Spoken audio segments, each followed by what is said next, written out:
নমস্কার বন্ধুরা, আপনারা শুনছেন রেডিও আবহে ঘরবন্দি মন। ঘরবন্দি মনের প্রথম বেতার বিভাগ শুধুমাত্র ফেসবুক প্রচার তরঙ্গে। শুনুন, শোনান, উপভোগ করুন। আজ ভূত চতুর্দশী, আর এই ভূত চতুর্দশী উপলক্ষে ঘরবন্দি মনের বেতার বিভাগ নিয়ে এসেছে এক নতুন অনুষ্ঠান। আজকের বিশেষ পর্ব সত্যি ভূতের গল্প। এখানে বন্ধুরা তাদের নিজের জীবনের নানান অলৌকিক ভুতুড়ে ঘটনার বর্ণনা দিয়েছেন ঘরবন্দি মনের বন্ধুদের সামনে। আর সেই সুন্দর মজার ভয়ানক কাহিনী দিয়ে সাজানো হয়েছে আজকের এই বিশেষ পর্ব। আজ প্রথমেই পরিচয় করে নেব আমাদের দুই পাঠক বন্ধুর সাথে, যারা তুলে ধরেছেন আপনাদের জীবনের ভৌতিক অভিজ্ঞতার গল্প। প্রথমজন হলেন শর্মিষ্ঠা দত্ত রায়। ওনার বাড়ি কলকাতায়। পেশাগতভাবে সরকারি অফিসার হলেও তার প্রধান ভালো লাগার জায়গা হলো বাচিক শিল্প, শ্রুতি নাটক, কবিতা ইত্যাদির সঙ্গে তার বহুদিনের আত্মিক যোগাযোগ। আর দ্বিতীয়জন হলেন সুতোষম ভাদুরী। বাঁকুড়ার এই শিক্ষক মহাশয় অধিক সমাদৃত নাট্যকার এবং নাট্যশিল্পী হিসেবে নাটকই তার প্রথম এবং শেষ ভালোবাসা। শুনে নেব তাদের কণ্ঠে বন্ধুদের জীবনের ভুতুড়ে ভৌতিক অলৌকিক অভিজ্ঞতার গল্প। আজকের ভূত চতুর্দশীর বিশেষ পর্ব সত্যি ভূতের গল্প। ভূত বড়ই অদ্ভুত। এই ভূত নিয়ে বাঙালির কৌতূহল চিরকালের, আর তাই বাঙালির ঘরের আনাচে কানাচে জড়িয়ে থাকে ভূত নিয়ে বিভিন্ন লোককথা, উপকথা, গল্পকথা। ঠিক সেই রকমই একটি লোকাচার হলো ভূত চতুর্দশী। বাঙালির 12 মাসে 13 পার্বণ, আর সেই প্রতিটি পার্বণের রূপ আলাদা, ধরন আলাদা, আলাদা তাদের রীতিনীতিও। আর সেসব আচার বিচার বাদ দিলে যেন বাঙালির উৎসব উদযাপন একদম বেমানান লাগে। সেই উদযাপনের আরেকটি দিক হলো কালী পুজো। প্রতি বছর কার্তিক মাসের অমাবস্যা তিথিতে কোজাগরী পূর্ণিমার কৃষ্ণপক্ষের পঞ্চদশীতে মা দুর্গার 10 মহাবিদ্যার প্রথম রূপ অর্থাৎ মহাকালীর পুজো করা হয়, এবং তার আগের রাতে অর্থাৎ আজ প্রথা অনুযায়ী পালন করা হয় ভূত চতুর্দশী। ভূত চতুর্দশীর নানা বিবরণ বিভিন্ন লেখায়, বিভিন্ন গল্পে পাওয়া যায়। পুরনো বয়স্কদের মুখেও ওই দিন পালনীয় বিভিন্ন লোকাচারের গল্পও শোনা যায়। এরই মধ্যে একটি পুরাণের গল্প হলো রাজা মহাবলীর গল্প। রাজা মহাবলীর কথা আমরা কে না জানি। বিষ্ণু ভক্ত প্রহ্লাদের পৌত্র অর্থাৎ নাতি হলেন এই রাজ চক্রবর্তী মহাবলী। ঋগ্বেদের প্রথম মণ্ডলের ঋষি হলেন উথত্ত ও মমতার পুত্র ঋষি দীর্ঘতমা। ঋষি দীর্ঘতমা অন্ধ ছিলেন বলে তার স্ত্রী প্রদেশীর আদেশে পুত্ররা ঋষি দীর্ঘতমাকে গঙ্গায় ভাসিয়ে দেন। তখন রাজা বলি তাকে উদ্ধার করে প্রাসাদে নিয়ে যান, এবং ঋষি দীর্ঘতমার আশীর্বাদে বলি রাজা হয়ে ওঠেন স্বর্গ, মর্ত ও পাতালের অধীশ্বর। এরপরের গল্প তো আমাদের সকলেরই জানা, বিষ্ণু পুরাণের সেই বামন অবতার। বলি রাজার কাছে দেবরাজ ইন্দ্র পরাজিত হয়ে শরণাপন্ন হলেন ভগবান বিষ্ণুর। দেবগুরু বৃহস্পতি তখন বিষ্ণুদেবকে কোনো উপায় বের করতে বলেন। নারায়ণ তখন বামন রূপ ধারণ করে 3 পাদ জমি ভিক্ষা চাইলেন মহাবলীর কাছে। স্বর্গ এবং মর্তে পা রাখার পর বলি রাজা হার স্বীকার করে বামনের 3য় চরণ ধারণ করলেন নিজের মাথার ওপর। তখন থেকেই শিবভক্ত বলির স্থান হল রসাতলে। তিনি হয়ে উঠলেন মৃত্যুহীন প্রাণ, সপ্ত চিরজীবীর অন্যতম। এবার আসি ভূত চতুর্দশীর কথায়। পুরাণ মতে ভূত চতুর্দশীর রাতে এই শিব ভক্ত রাজা বলি নরক থেকে মর্তে আসেন পুজো নিতে। সঙ্গে আসেন তার 14 জন অনুচর ভূতেরা। তাই তখন থেকে এই দিনটির নাম হয় ভূত চতুর্দশী। চতুর্দশী তিথির ভরা অমাবস্যায় চারিদিক থাকে ঘুটঘুটে অন্ধকার। সেই ঘন অন্ধকারে যাতে বলি রাজার অনুচরেরা গৃহস্থের বাড়িতে না ঢুকে পড়েন, তার জন্যই নাকি প্রতিটি বাড়িতে 14টি করে প্রদীপ জ্বালানো হতো প্রাচীনকালে। আবার আবার এও কথিত আছে যে চামুণ্ডারূপী মা কালী তার 14 ভক্ত অনুচর ভৃত্য নিয়ে ওই দিন নেমে আসেন মর্তে। তারা সকলেই হলেন ভূত। ভক্তদের বাসগৃহ থেকে অশুভ শক্তিকে তাড়ানোর জন্য চামুণ্ডা মা এই 14 ভূত অনুচরকে নিয়ে মর্তে বিচরণ করেন সেই রাতে। মায়ের এই 14 ভূত অনুচরেরা হলেন ব্রহ্মদৈত্য, প্রেতনী, শাকচুন্নি, ডাইনি, স্কন্ধকাটা, মেছোভূত, পেঁচাপেঁচি, নিশি, কাঁদরামা, চোরাচুন্নি, কানখোলা, মামদো, আলেয়া এবং দেও। অন্যদিকে লোকাচার মতে কালী পুজোর আগের রাতে বংশের স্বর্গত 14 পুরুষের উদ্দেশ্যে ঘরের বিভিন্ন স্থানে 14টি প্রদীপ জ্বালানোর নিয়ম প্রচলিত। কারণ ওই দিন মৃত্যুলোকের অধিপতি যমরাজ ওই আলো লক্ষ্য করে আলো ঝলমলে ঘরগুলিতে বংশের পূর্বপুরুষদের ওই একটি দিনের জন্য প্রিয়জনদের কাছে ফিরে যাবার অনুমতি দেন। কিন্তু বিদেহী পূর্বপুরুষের আত্মার সাথে যাতে কোনো অন্য প্রেতাত্মা ওই দিন ঘরে প্রবেশ করতে না পারে, তাই ওই দিন 14 শাক ভক্ষণ করে সেই শাক ধোয়া জল ছড়িয়ে দিতে হয় ঘরের চারিদিকে। এই 14 শাক হলো ওল, কেউ, বেতো, সর্ষে, কালকাসন্দে, জয়ন্তী, নিম, হেলঞ্চা, সাঞ্চে, গুলঞ্চ, পলতা, ভাটপাতা, সুলফা এবং শুষ্নি। কিন্তু কিন্তু বিজ্ঞান বলে অন্য কথা। এই ভূত হলো মহাপঞ্চভূত, মাটি, বায়ু, জল, অগ্নি, আকাশ। আমাদের সকল সত্তা এই পঞ্চভূত দিয়েই তৈরি। তাই ওই দিন নিজেদের শুদ্ধিকরণের জন্যই উৎসর্গ করা হয়। ওই দিন যে 14টি প্রদীপ দেবার রীতি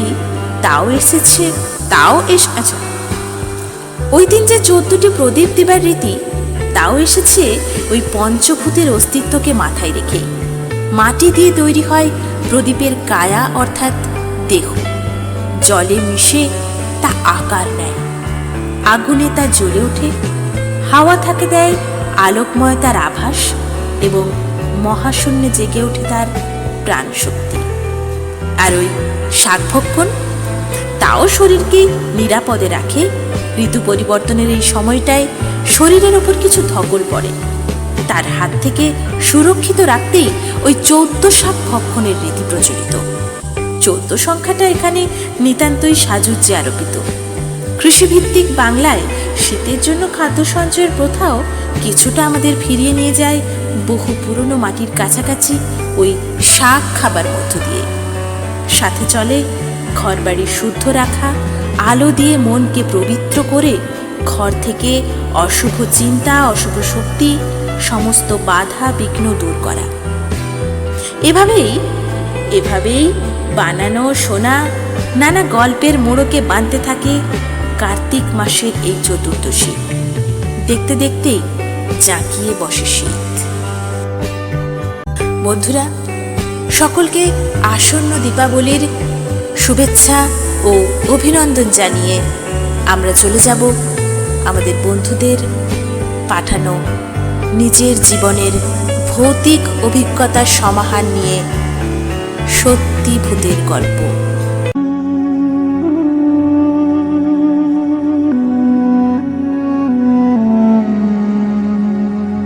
আমাদের সাহিত্যে, আমাদের ছোটবেলায়, আমাদের প্রতিদিনকার গল্পে কোথাও না কোথাও থেকে যায় ভূত। সেরকম কিছু শোনা না শোনা ভূতের গল্প নিয়ে আজকের এই বিশেষ অনুষ্ঠান। ঘরবন্দি মনের সত্যি ভূতের গল্পের আসরে এরপর যে লেখকের লেখা আমরা পড়ব, তিনি বাঁকুড়ার নিবাসী একজন সরকারি কর্মচারী। তার নাম কৃষ্ণেন্দু পাত্র কর্মকার। একটু বেশি বয়সে কলম ধরলেও তার অভিজ্ঞতার ঝুলি থেকে এর আগেও আমরা বিভিন্ন ধরনের অসাধারণ কিছু লেখা পেয়েছি। কবিতা, গল্প, বিশেষ করে আঞ্চলিক কবিতার জগতে তার লেখা সত্যি অসাধারণ। সেই মানুষটির লেখা একটি বাস্তব অভিজ্ঞতার কথা আজকে আমরা শুনব এই সত্যি ভূতের গল্পের আসরে। সালটা খুব সম্ভবত 1978 বা 1979 হবে। আমি তখন সদ্য তরুণ। ভয় কি জিনিস তা কখনো কল্পনার মধ্যে অনুভব করিনি। তা সে ভূতই হোক বা জন্তু জানোয়ার, সাপ খোপ, এমনকি চোর ডাকাত যাই হোক, আমার মনে হতো আমিই বুঝি সব থেকে শক্তিমান। বিভিন্ন রকম ভৌতিক বা রহস্য উদ্ঘাটনের গল্প পড়তে ভালোবাসতাম, মজা পেতাম, কিন্তু কখনো তা থেকে মনের মধ্যে কোনোদিন ভয়ের সঞ্চার হয়নি। অফুরন্ত উৎসাহ আর বেপরোয়া সাহস থাকায় আমার কাছে দিবারাত্র দুই সমান ছিল। কোথাও কোনো কিছু শুনলে কৌতূহলী মনে তা চাক্ষুষ করার প্রবল ইচ্ছা জেগে উঠত মনের মধ্যে। আমার একটা অদ্ভুত শখ ছিল প্রত্যেক অমাবস্যায় শ্মশানে কালী পুজো দেখতে যাওয়া। তা সে পাড়ার কাউকে সাথে পেলে ভালো, না হলে একাই। যদিও সেই সময় আমার বাড়ি রামপুর থেকে পলাশতলা মহাশ্মশানে অমাবস্যার রাত্রে একার পক্ষে যাওয়া খুব দুঃসাধ্য ব্যাপার ছিল। কারণ মনোহরতলা পেরিয়ে পদুগিনীর পুকুরের পাশ দিয়ে প্রায় 1-1.5 কিলোমিটার পর্যন্ত জায়গায় কোনো রকম জনবসতি তো ছিলই না। তার উপরে ঘুটঘুটে অন্ধকারে আঁকা বাঁকা চোরা মোড়ামের রাস্তা, দুপাশে ঘন পলাশবন আর মনসা গাছের ঝোপসহ বিভিন্ন রকম আগাছায় ভরা পরিবেশ। অজস্র ছোট বড় শেয়াল, কুকুর, বিষধর সাপের ছিল অবাধ বিচরণ। সন্ধ্যের পরে প্রায় সবসময় এদের দেখতে পাওয়া যেত। আর ওই পদগিনীর পুকুর পেরিয়ে কিছু দূর এগোলেই একটা ছোট্ট চাতালের মতো করা ছিল, যেখানে দূর দূরান্ত থেকে মৃতদেহ দাহ করতে আসা সব যাত্রীরা ওই চাতালের ওপর মৃতদেহ নামিয়ে কিছুক্ষণ বিশ্রাম নিতে পারতেন। তাই ওই জায়গাটিকে মৃতদেহের বিশ্রামাগারও বলা হতো। তো এইরকম দুর্গম স্থানে কোনো সঙ্গী না পেয়ে বেশ কয়েকবার আমি অমাবস্যার রাত্রে শ্মশানে পুজো দেখতে গিয়েছি। আর যতবারই একা গিয়েছি ততবারই যাবার পথে নানা ধরনের অলৌকিক জিনিস প্রত্যক্ষ করেছি। কৌতূহলবশত হাতে টর্চ জেলে দেখতে চেষ্টাও করেছি, কিন্তু তার কোনো সুস্পষ্ট কারণ খুঁজে না পেয়ে নিছকই দেখার ভুল ভেবে উড়িয়ে দিয়েছি। তা থেকে কখনো কোনোরূপ ভয়ের সঞ্চার মনের মধ্যে হয়নি। যেমন একবার দেখেছি আমার বেশ কিছু দূরে সামনে রাস্তার উপর একটা বড় সাইজের সাদা কাপড়ের পুঁটলি পড়ে রয়েছে। টর্চের আলোয় আবছাভাবে সেটাকে দেখা যাচ্ছে, কিন্তু আমি যত এগোচ্ছি কিছুতেই পুঁটলিটার কাছ পর্যন্ত যেতে পারছি না। রাস্তার বাঁক পেরিয়েও দেখছি যে সেটা রাস্তার মাঝখানেই রয়েছে। প্রায় শ্মশানের কাছাকাছি আসার পর সেটা যেন গড়গড়িয়ে ঝোপের ভেতরে ঢুকে গেল। ভাবলাম টর্চের ফোকাসটা ঠিক মতো হলো না, নাকি ছায়া পড়ছিল, না আমার দেখার ভুল। কোনো রকম ভয়ের ভাবনা কিন্তু মনের মধ্যে আসেনি। আরেকবার ওই বিশ্রামাগারটা পেরিয়েছি, আর সামনে দিয়ে দেখছি একটা কুকুর যাচ্ছে, আর মাঝে মাঝে থমকে দাঁড়িয়ে পড়ছে। আমিও আটকে পড়ছি। আমার পকেটে ধূপ দেশলাই, এক হাতে টর্চ আর এক হাতে 2 ফুটের একটা ছোট লাঠি। আমি টর্চটা জেলে লাঠি তুলে যেই হ্যাট করেছি, কুকুরটা আবার এগোতে শুরু করেছে। এরকম কিছু দূর যাওয়ার পর হঠাৎ হুয়া হুয়া করে শেয়ালের মতো ডাকতে ডাকতে দূরে পলাশ বনের মধ্যে মিলিয়ে গেল। ভাবলাম, ও এটা তাহলে শেয়াল ছিল, আমি ভাবছিলাম কুকুর। ভয়ের তো কোনো প্রশ্নই নেই। কিন্তু ওই শ্মশানেই একবার এমন একটা ঘটনার সম্মুখীন হয়েছি যার কোনরূপ সত্য আজ পর্যন্ত উদ্ঘাটন করতে পারিনি, বা যার সপক্ষে কোনো যুক্তি আমি আজও খুঁজে পাইনি। কারণ ওই ঘটনার সাক্ষী শুধু আমি একা নই, ছিলাম আমরা 5 জন। এবং ওই ঘটনার পর থেকেই আমার মনে বদ্ধমূল ধারণা হয় যে আমার দেখা পূর্বে সমস্ত ঘটনাই অলৌকিক। এবং তারপর থেকে সন্ধ্যের পর আমি একা শ্মশানে যাওয়া বন্ধ করে দিয়েছি। কি সেই ঘটনা? একবার অমাবস্যায় বংশীবাবুর গুমটি থেকে ধূপ কিনতে গেছি, আর বিশু কাকা বলে উঠল, কোথা যাবি রে বাপ? দাঁড়া, আমিও যাব। সঙ্গ খুঁজছিলাম তো, দুজনে গল্প করতে করতে শ্মশানে চলে এলাম। যথারীতি পুজো দেখলাম।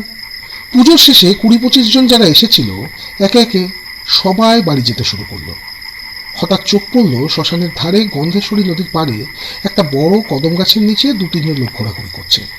বিশু কাকা বলল, ওই দেখ, রাত চড়া পাখি ধরছে, জাল এড়িছে। মানে? বাদুর বাদুর, ওই দেখ উপরে জাল টাঙানো রয়েছে। কদমগুলা পেকে গেছে নাই, ওই বাদুর উড়ে উড়ে আসে, গাছে বসবে আর সেগুলো জালে আটকে যাবে। চুপ চুপ, আওয়াজ করিস না, একটু দেখি তারপরে যাব। ঠিক আছে, তাই হোক, কি করে ধরে দেখি।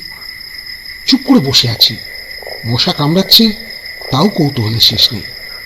হঠাৎ বিশাল বড় ডানা ঝাপটাতে ঝাপটাতে একটা বাদুর এসে পড়ল জালে। লোকগুলো তাড়াতাড়ি করে জালটা টেনে নামালো, কিন্তু কই বাদুর? একটা শুকনো বড় পলাশ পাতা, সেটাকে ছাড়িয়ে ফেলে আবার জাল টাঙালো। আমি বিশু কাকাকে বললাম, কোনো তো ঝড় বাতাস দেয়নি, অত বড় পাতাটা অত উপরে এসে পড়ল কি করে? বিশু কাকা বলল, সেই তো রে, সেটাই তো বুঝতে পারছি। তার কিছুক্ষণ পরে আবার একটা বাদুর উঠতে উঠতে এসে জালে পড়ে কক করে চিৎকার করে উঠল। সঙ্গে সঙ্গে জালটা নামানো হলো। আমরাও ছুটে গেলাম দেখার জন্য। কিন্তু যা দেখলাম, আমরা 2 জন আর যারা ধরছিল তারা 3 জন, সবাই পরস্পরের দিকে মুখ চাওয়াচাই করছি। কারোর মুখে কোনো সারা শব্দ নেই। জালের মধ্যে আটকে রয়েছে একটা ফুটফল আকৃতির চুলের ডেলা। কিন্তু তা কি করে সম্ভব? বাদুরটা তো জালে পড়ে চিৎকার করে উঠেছিল। আমি বিশু কাকাকে বললাম, বিশু কাকা। বিশু কাকা আস্তে করে বলল, চ বাড়ি চ, আর এখানে আজ যা দেখলি কাউকে কোনোদিন বলুস নাই। সদ্য পূজা হয়ে যাওয়া মায়ের পায়ের ফুল মাথায় ঠেকিয়ে হাতে করে নিয়ে দুজনে নির্বাক হয়ে ফিরে এলাম। বিশ্বাস করুন, আমি আর কোনো দিন ওই ঘটনা নিয়ে কারোর সঙ্গে আলোচনা করিনি। আজ প্রায় 42 বছর অতিক্রান্ত, তারপরেও ওই ঘটনার কোনো যথোপযুক্ত কারণ আমি এখনো খুঁজে পাইনি। এরপর যে বন্ধুর গল্প আমরা শুনবো তার নাম আকাশ কর্মকার। আকাশ কর্মকার পেশায় শিক্ষক, কিন্তু নেশায় কবি। তার কবিতার বই গত বাঁকুড়া বইমেলাতে বিশেষভাবে সাড়া ফেলেছিল। কবিতার পাশাপাশি গল্প, প্রবন্ধ ইত্যাদি বিষয়েও তিনি সমান দক্ষতার পরিচয় রাখেন। সেই আকাশ কর্মকারের লেখা সত্যি ভূতের গল্প এবার আমরা আমাদের শ্রোতা বন্ধুদের সামনে তুলে ধরছি। কলিগের বিয়েতে জমিয়ে খাওয়া দাওয়া সেরে বাড়ির পথে এবার রওনা দেওয়ার কথা। ওয়েদার বলতে বজ্রবিদ্যুৎ সহ ঝমঝমিয়ে বৃষ্টি সেই বিকেল থেকেই ঝরছিল। ওই মাঝে সন্ধ্যে 7টা নাগাদ একটুখানি ধরেছিল, তার মধ্যেই আমরা তৈরি হয়ে বেরিয়ে পড়েছিলাম কোনো রকম। যাই হোক, এবার তো ফিরতেই হবে। তার বারবার বলা সত্ত্বেও আমরা কেউই গ্রামে নিশিচাপন করতে রাজি হলাম না একবার। অগত্যা তিনি আমাদের সাবধান করে বিদায় জানালেন। মার্চ মাস, কাল বৈশাখীর সময়, সেবার থাবা বসেছিল নিম্নচাপ। তাই ঝড় বৃষ্টির রাতে আমরা খানিকটা রহস্যের বসেই ড্রাইভারকে নিয়ে 5 জন আনন্দে মজা করতে করতে এগিয়ে চললাম। গাড়ির ভেতরেই জমে উঠেছিল গল্পের আসর। ড্রাইভার বাবাজির বয়স 20 থেকে 25-এর মধ্যে হলেও তার ছিল ঝুলি ভর্তি অভিজ্ঞতা। এবার সমস্যা হলো, ঘড়ির কাঁটা তখন 12টা প্রায় পার করে ফেলেছে। ইতিমধ্যেই তার ঝোলা থেকে বেরোচ্ছে সব অদ্ভুত অদ্ভুত ভৌতিক কাহিনী।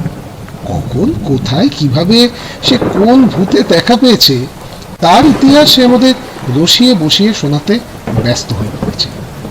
আমরা ছিলাম তখন পেছনের সিটে, আর পাশে বসে থাকা কৌশিক তাহা তখনই প্রাণপণে হনুমানজির নাম জপ করতে শুরু করে দিয়েছে। সাহসী যে যেমন হোক না কেন, ভূতে বিশ্বাস করবো এতটা দুর্ভাগ্য আমার তখনও হয়নি। তাই আমিও এই ছেলেটির সব গল্পকে গুজব মনে করে গিলছিলাম একরকম। যাই হোক, রাত যত বাড়তে লাগলো পাল্লা দিয়ে বাড়ছিল বৃষ্টি, চোখ দিচ্ছিল ঝোড়ো হাওয়া। আমরা যে পথে গিয়েছিলাম ফেরার সময় তার উল্টো পথে আসাটাই আমার শ্রেষ্ঠ বলে মনে হয়েছিল। তার কারণ কিছু না, ওই ওয়েদার খারাপ থাকায় যদি একটু তাড়াতাড়ি পৌঁছানো যায় এইটুকু। এরই মাঝে বিয়ে বাড়িতে খেয়ে আর এরকম মনোরম পরিবেশে আমার চোখটা কখন যে লেগে গিয়েছিল বুঝতে পারিনি। হঠাৎ ব্রেকের ছাপ হলো। কি হলো দাদা, শেয়াল টেয়াল নাকি? শেয়াল কিন্তু এরকম গ্রামের দিকে খুব সাধারণ একটা প্রাণী বলা যেতে পারে, কিন্তু ততক্ষণে ড্রাইভার আর তার পাশে বসে হনুমানজির নাম জপ করতে থাকা কৌশিকটার চোখে মুখে নিস্তব্ধতা, যেন কোনো বিপদ আসন্ন। আমরা তখনও ঠিক করে কিছুই বুঝতে পারিনি, কিন্তু এরপরে যা দেখলাম এরকমটা শুধু টেলিভিশনের পর্দাতে চাক্ষুষ করে এসেছে এই যাবৎ।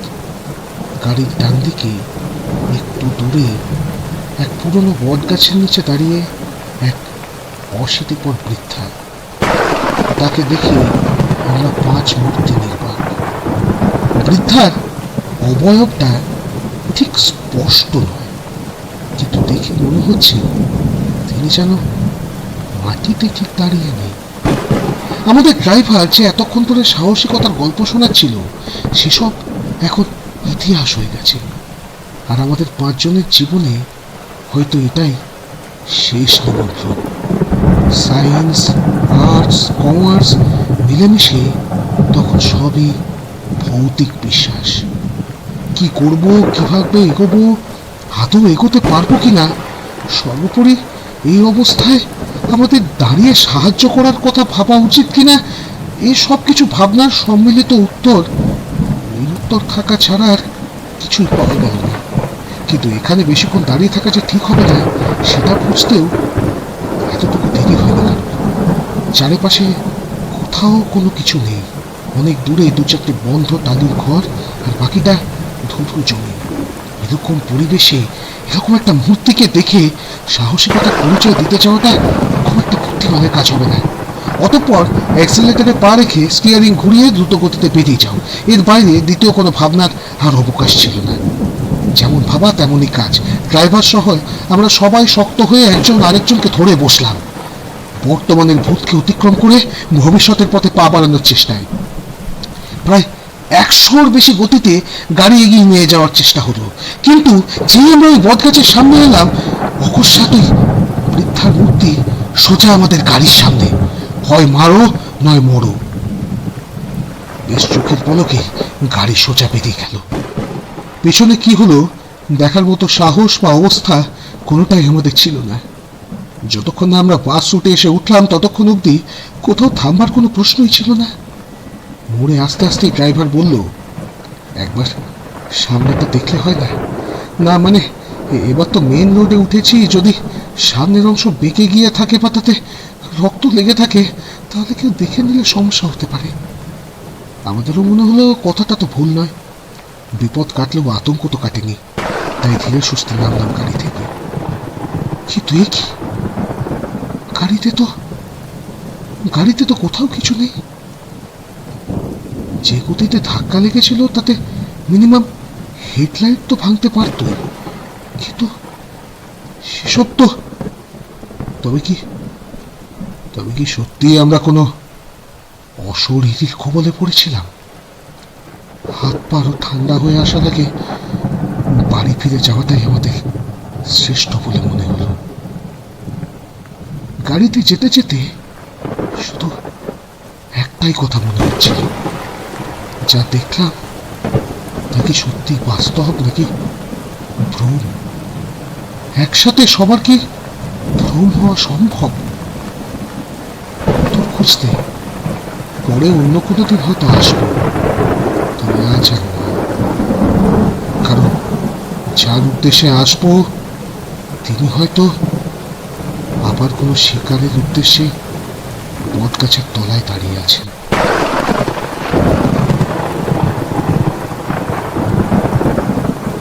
এর পরের গল্প বাঁকুড়ার বাসিন্দা কোয়েল প্রামাণিকের। বাঁকুড়া জেলার এই নবীনা এখন ওটি টেকনোলজিস্টের হিসাবে বাইরে পড়াশোনা করছেন।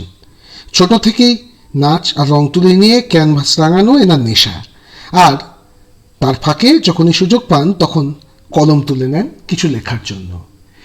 এই কোয়েলের লেখায় তার জীবনের অভিজ্ঞতা, তার জীবনের সত্যি ভূতের গল্প এবার আমরা আমাদের শ্রোতা বন্ধুদের সামনে তুলে ধরছি।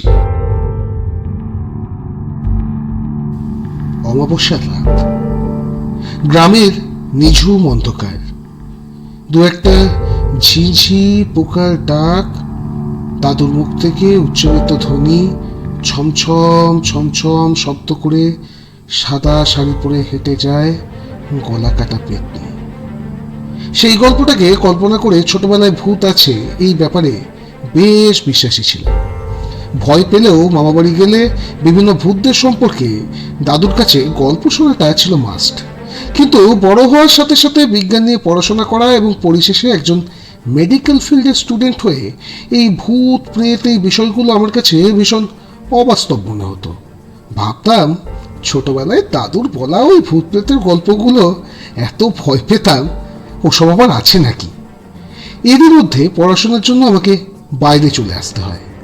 প্রথমবার বাড়ি ছেড়ে বাইরে এসেছি, মন খুব খারাপ। এক মনে বসে আছি, হঠাৎ এক অদ্ভুত শব্দ যেন কেউ আমাকে ওয়েলকাম করলো।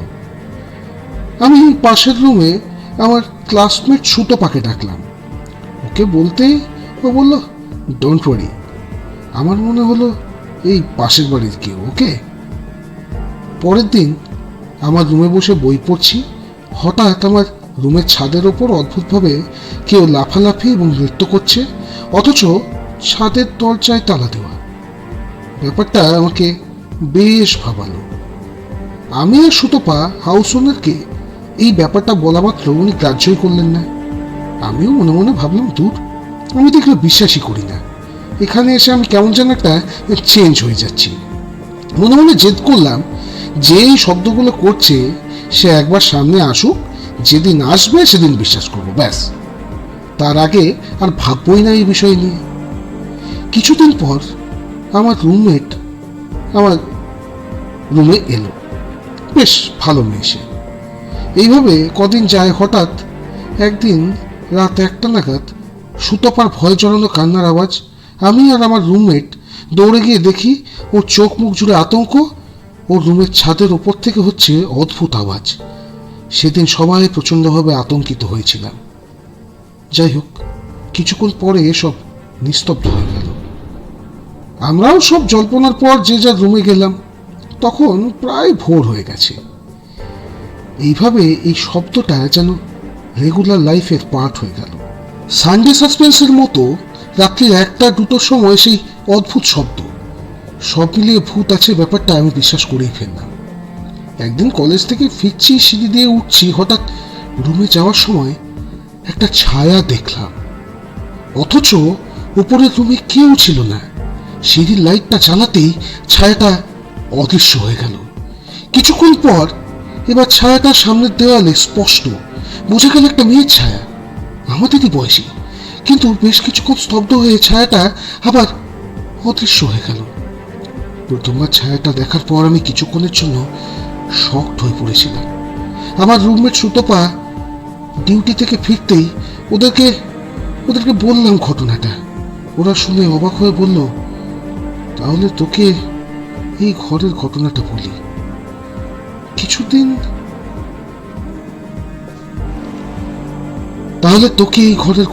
বলি। আমিও সবই জানতে পেরেছি। আসল ব্যাপার হলো, আমাদের মতোই দেখতে একটা মেয়ে এই রুমে ছিল। অনেক স্বপ্ন নিয়ে পড়তে এসেছিল মেয়েটা, কিন্তু একটা কঠিন অসুখে এই রুমের মধ্যেই তার মৃত্যু হয়ে যায়। সেই থেকে কেউ এই রুমে এলে এসে তার অস্তিত্ব বোঝাবার চেষ্টা করে। এই ঘটনাটা এই এলাকার কম বেশি সবাই জানে, তাদের মধ্যে এটা ভূতের বাড়ি। কিন্তু আত্মাটা আমাকে দেখা দেওয়ার পর অদ্ভুতভাবে এই শব্দটা বন্ধ হয়ে গেল। কিন্তু সচক্ষে ভূত বা অশরীরী আত্মার অস্তিত্ব দেখার পর ভূত আত্মা নেই, এই কথাটা এখন আর অবিশ্বাস করি কি করে, তাই না? এবারের গল্পের স্রষ্টা শ্রীমতী সুজাতা ঘোষ গাঙ্গুলি, বাঁকুড়া গার্লস হাই স্কুলের অবসরপ্রাপ্ত পদার্থবিদ্যার শিক্ষিকা। জন্ম এবং কর্মজীবন সবটাই বাঁকুড়ার লালমাটিতে। বর্তমানে অবশ্য কলকাতার বাসিন্দা। নানা বিষয়ে লেখা ও শোনার মাধ্যমেই ঘরবন্দি মনের সঙ্গে এক নিবিড় সখ্যতা গড়ে উঠেছে ওনার।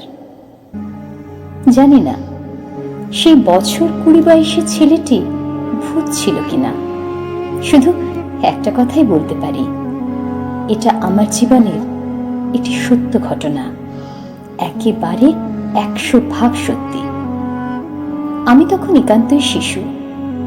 যখনই একা থাকতাম, দিনে বা রাতে, একা থাকলে প্রায়ই দরজা বা জানলায় এসে দাঁড়াতো সেই ছেলেটি, যার পরনে সাদা পাজামা আর ফুল শার্ট, দুটোই একটু মলিন, বহু ব্যবহারে জীর্ণ।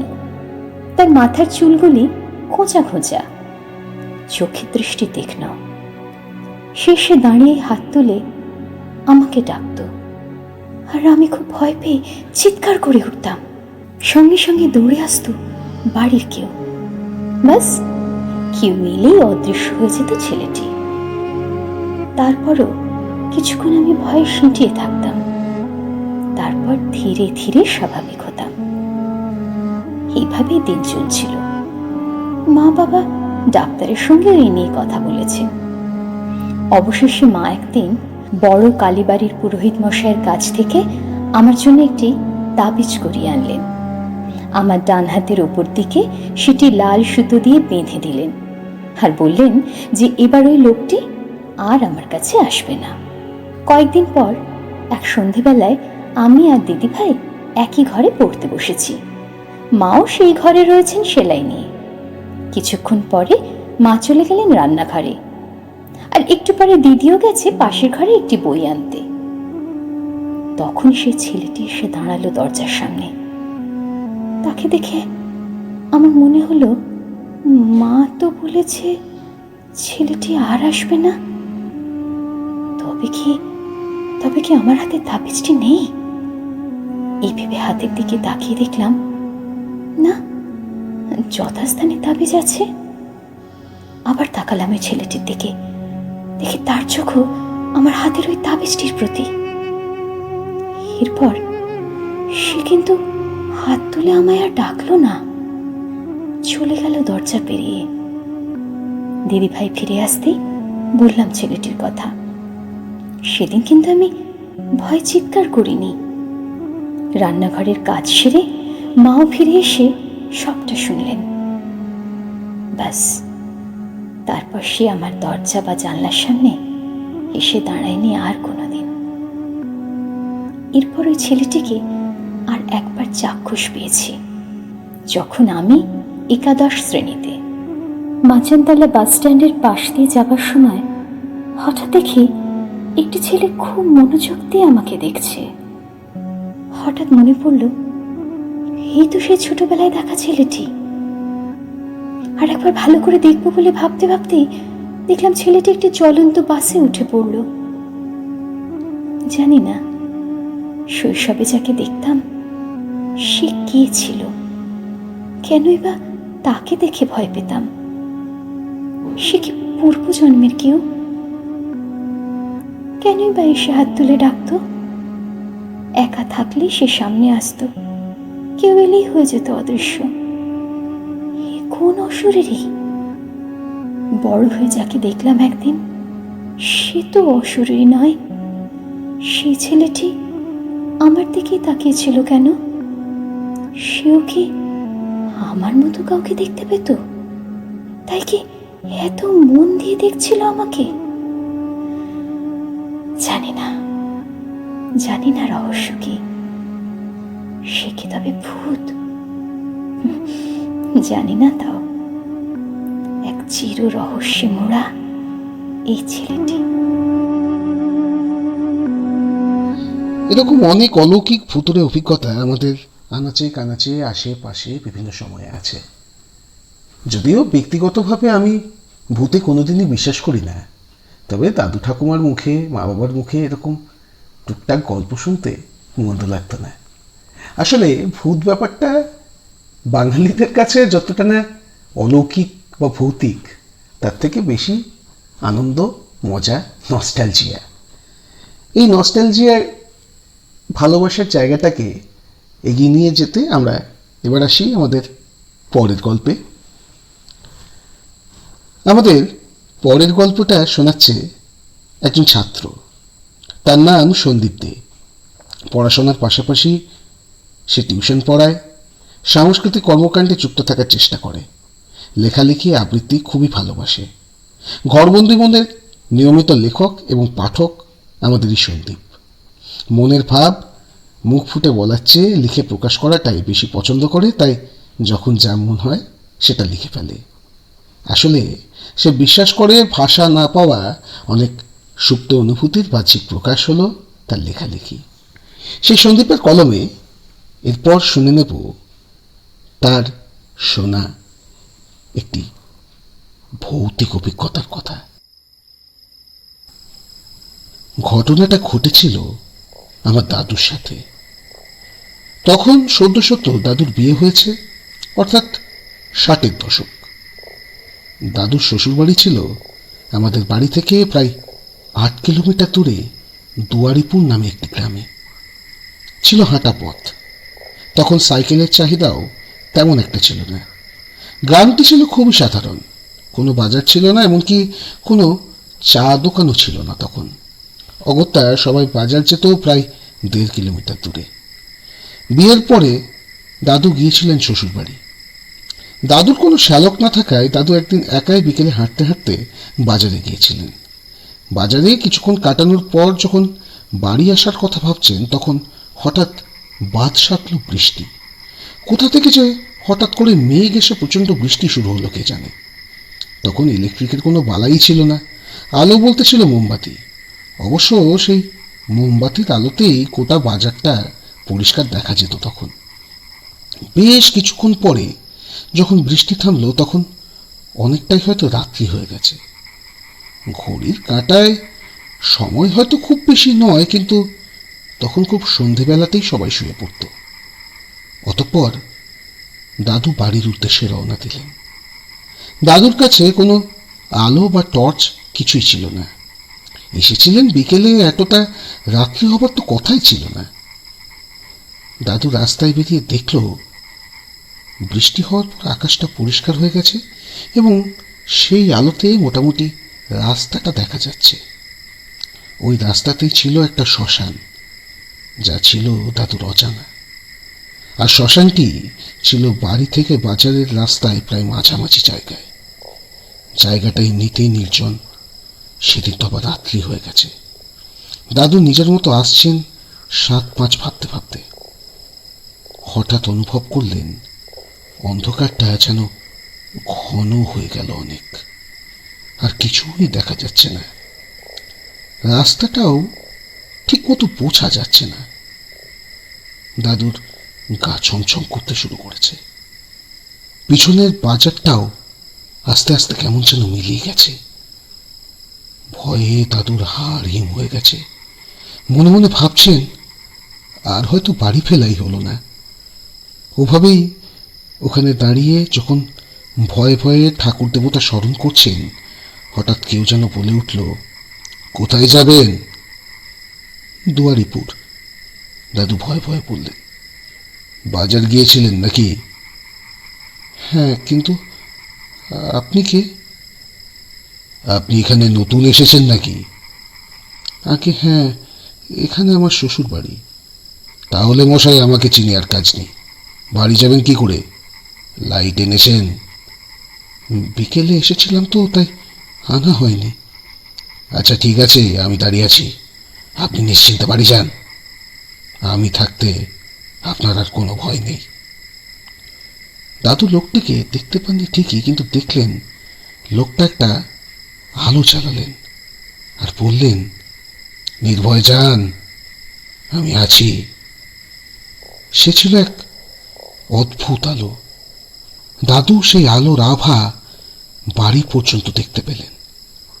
শ্বশুর বাড়ি পৌঁছে কোনো কথা না বলে শুয়ে পড়লেন। পরদিন সকালে ঘটনাটা যখন বললেন, তখন জানতে পারলেন ওই অদৃশ্য লোকটি হলেন টিকু সর্দার, যিনি দীর্ঘদিন ওই এলাকা পাহারা দিতেন। বছর 5 আগে এক ডাকাতের দলকে আটকাতে গিয়ে ধস্তাধস্তিতে প্রাণটা যায়। ডাকাতের দল তাকে মেরে ওই শ্মশানে পুড়িয়ে দেয় রাতের মধ্যেই। টিকু সর্দার যেন মানুষকে সাহায্য করতে প্রতিজ্ঞাবদ্ধ, তাই মৃত্যুর পরেও নিজের দায়িত্ব পালন করে চলেছেন। এই ঘটনাটা শোনার পর দাদু ওই সজ্জন ব্যক্তিকে দেখতে না পাবার জন্য আফসোস করতে থাকলেন এবং ওই অদৃশ্য আত্মার শুভ কামনা করলেন।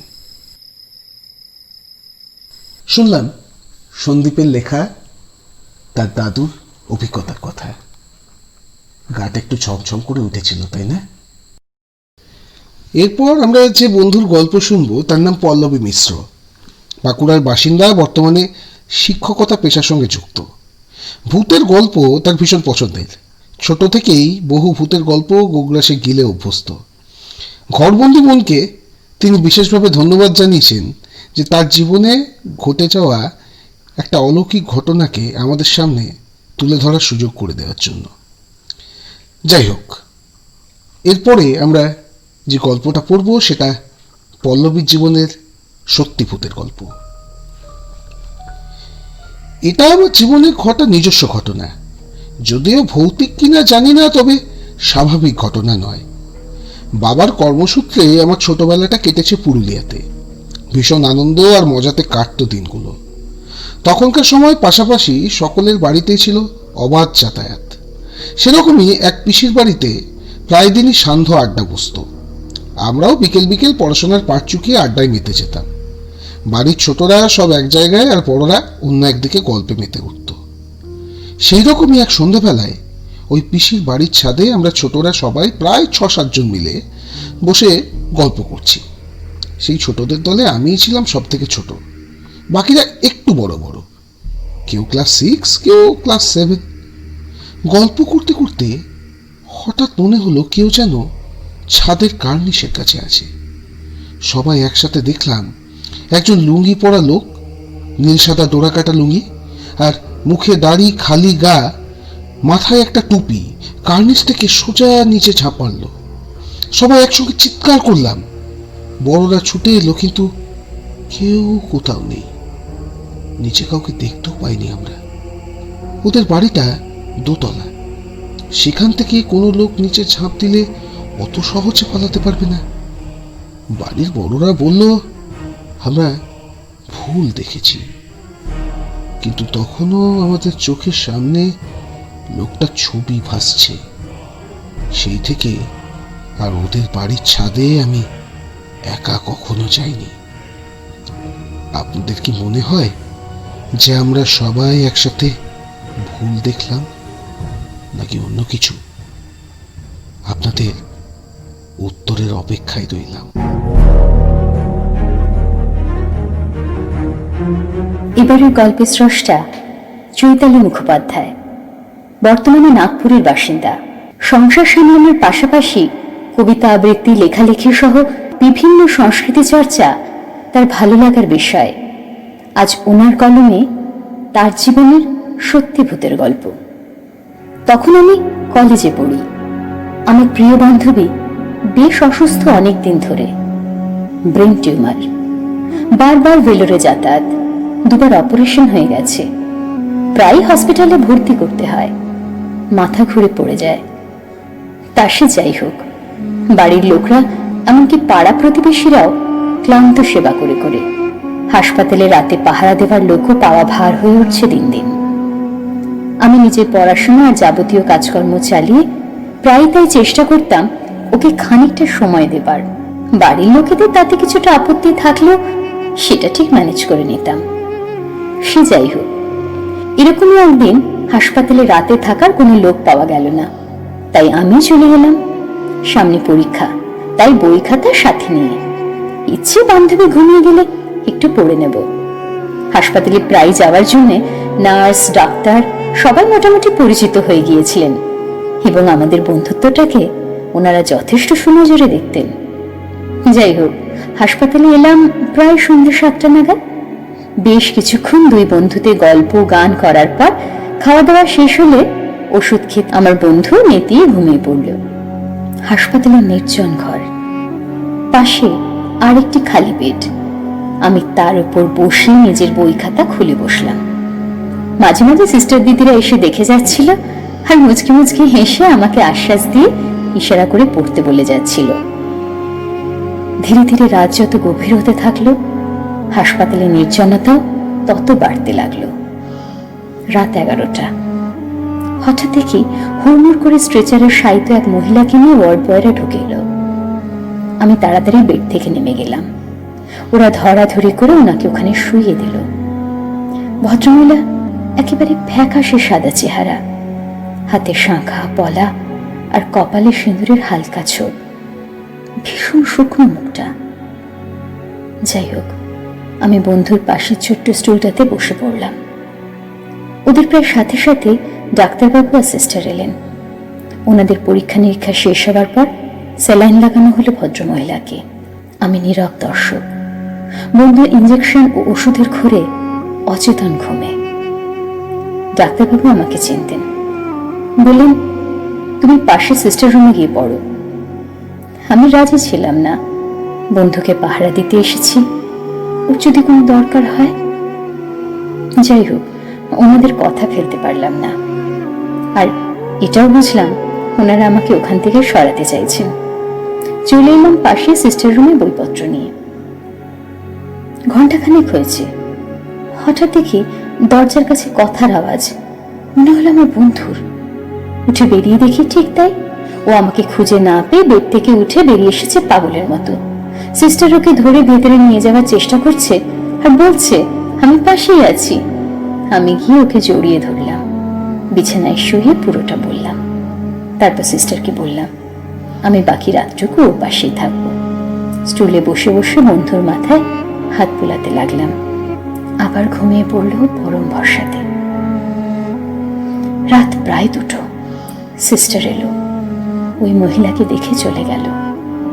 প্রায় সাথে সাথে ডাক্তারবাবু এলেন। একটু পরে সিস্টার স্যালাইন খুলে দিল। উনি বেশ আরামে ঘুমাচ্ছেন বলে মনে হলো। রাত প্রায় 3:30। এবার আমার একটু ঝিমানি আসছিল। বসে বসে বন্ধুর বেডে মাথা রেখে একটু ঘুমের মতো হয়েছিল। ঘাড়ের কাছে খুব ঠান্ডা একটা স্পর্শ অনুভব করলাম। চমকে জেগে উঠলাম।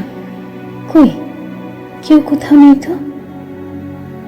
ভদ্রমহিলা ধীরে ধীরে ডাকছেন। আমি কাছে গেলাম, বললাম কিছু বলবেন? হালকা শুনতে পেলাম, একটু জল।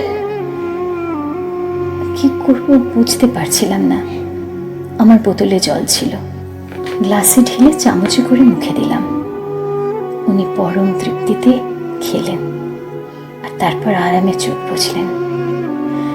আমিও আবার একটু চোখ বুঝলাম। ঠিক ভোর 5টা। আকাশ একটু পরিষ্কার হয়েছে সবে। দেখি সিস্টার আর ওয়ার্ড বয়রা এসে স্ট্রেচার টেনে নিয়ে যাচ্ছে। সিস্টারকে জিজ্ঞেস করলাম কোথায় নিয়ে যাচ্ছেন? বলল বাইরে, কাল রাতেই মারা গেছে। তোকে বলিনি ভয় পাবি বলে। আমার বুকের ভেতর রক্ত চুলকে উঠল, গলার কাছে একটা কিছু আটকে গেল। কোন রকমে জিজ্ঞেস করলাম কখন? বলল যখন স্যালাইন খুলে দিলাম তখন।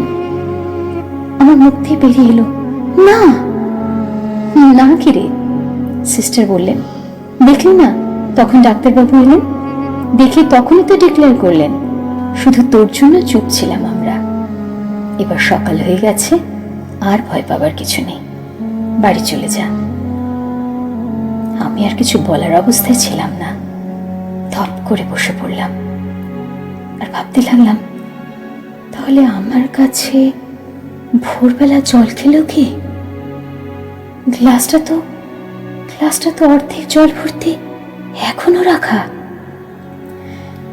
আর ভাবতে পারছিলাম না, কোনো রকমে বই খাতা তুলে প্রায় ছুটে বেরিয়ে পড়লাম হাসপাতাল থেকে।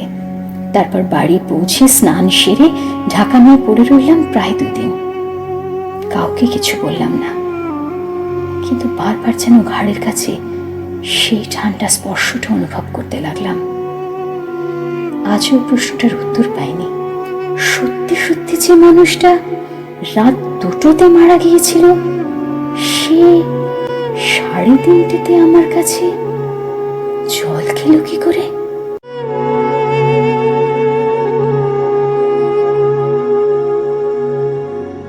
আমরা এরপর আমাদের যে বন্ধুর গল্প শুনব তার নাম সৌরভ চক্রবর্তী। সৌরভ চক্রবর্তী পেশায় শিক্ষক, তার পাশাপাশি তিনি বাঁকুড়ার নাট্যজগতের একজন পরিচিত মুখ। নাট্যকার, নাট্যশিল্পী, নাট্য প্রশিক্ষক হিসাবে তার সারা বাঁকুড়া শহরে যথেষ্ট পরিচিতি আছে। সেই সৌরভের কলমে তার জীবনের কিছু বাস্তব ভৌতিক অভিজ্ঞতার কথা এবার বন্ধুদের সঙ্গে আমরা ভাগ করে নেব। আমি ছোট থেকেই ভগবান আর ভূতে বিশ্বাসী। যদিও তাদের কাউকেই দেখিনি, তবুও কেমন যেন মনে হয় তারা আছেন। সে যাই হোক, দীর্ঘ কয়েক বছর ধরে মা কালীকে মন থেকে ডেকেও তার দেখা আমি পাইনি। তবে ভূতের অনুভব 2-1বার করেছি। এটা এই সবে বছর 2 হলো শুরু হয়েছে। রাতে যখন ঘুমোই মনে হয় কেউ যেন মাঝে মাঝে বুক চিপে ধরছে। না, গলা টেপা বা শ্বাসরোধ করে মেরে ফেলার জন্য নয়, যেন আমাকে অসাড় করে রাখতে চাইছে। কোনো সময় মনে হয় যেন আমার গায়ে মাথায় কেউ একটা শীতল ছায়ার হাত বুলিয়ে দিচ্ছে, তবে আমাকে কিছুতেই উঠতে দেবে না। কিছুক্ষণ এমনি করে থাকি, তারপরে আস্তে আস্তে আমার গোঙানি হয়। মনে হয় বাবাকে জোরে ডাকবো, কিন্তু সেটা ডেকে উঠতে পারি না। আর তখনই ঘুমটা ভেঙে যায়। ঘুম থেকে উঠে কাউকে আর দেখতে পাই না, শুধু কপালে বিন্দু বিন্দু ঘাম জমে থাকে। আপনারা হয়তো ভাববেন এটা দুঃস্বপ্ন, কিন্তু না, তা কি করে হয়? আমি তো কোনোদিন কারোর মুখ দেখিনি। শুধু একবার মনে হয় যে নির্ঘাত কোনো মহিলা ভূত হবে। আমি একা থাকি তো, তাই বোধহয় ভালোবেসে আলিঙ্গন করতে আসছে। তাহলেও আমার সেরকম কোনো অসুবিধা নেই। অশরীরী আলিঙ্গন থেকে চুম্বন আমি সাদরে গ্রহণ করতে প্রস্তুত, কারণ আজ অবধি তো রক্ত মাংসের শরীরের কেউ সেভাবে ভালোবাসল না। যাই হোক, সম্প্রতি আরেকটি ঘটনার কথা আপনাদের বলছি। একদিন রাত্রে বন্ধুর সাথে কথা বলার সময় কেউ যেন মনে হলো আমার পইতে ধরে টানছে। আবার একই সাথে ঘরে হালকা খুটখাট শব্দ, কখনো কানের পাশে নিঃশ্বাসের আওয়াজ। যাই হোক, এই হলো আমার গত 1-2 বছরের অলৌকিক জগতের মানুষদের সঙ্গে ইন্টারাকশন। আবারও বলছি, ভগবান, ভূত আমি কাউকেই দেখিনি, কিন্তু তারা যে নিশ্চয়ই আছে এই আভাসটুকু আমি বারবার পেয়েছি।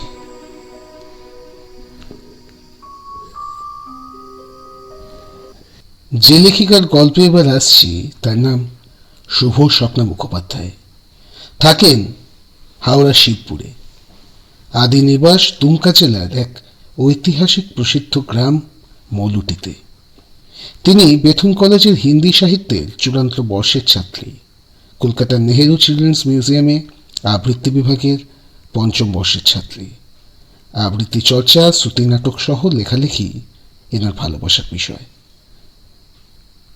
তার কলমেই তার শোনা একটি গল্প এবার আমি আমার শ্রোতা বন্ধুদের কাছে পরিবেশন করছি। সেসব দিনগুলো ছিল বেশ। পড়া হয়ে গেলে দাদুর কাছে যেতাম।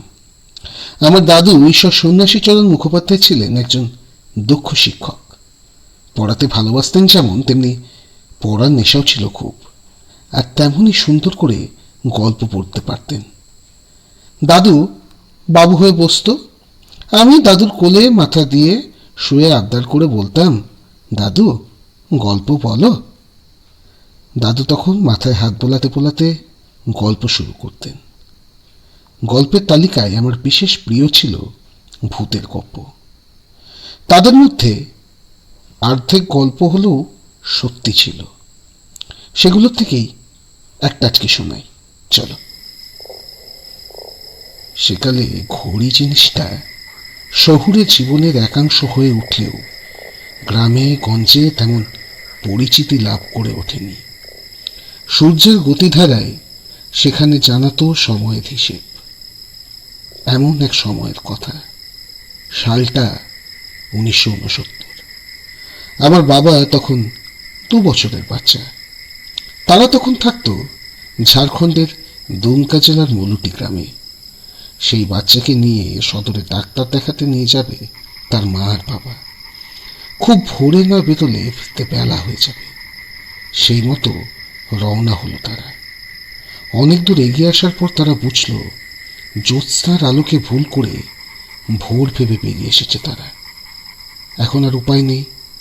সামনে কারোর ঘর দেখলে একটু দাঁড়িয়ে অপেক্ষা করবে, এসব ভাবতে ভাবতে হাঁটছে। এমন সময় চি চি আওয়াজ করে কি যেন একটা উড়ে গেল।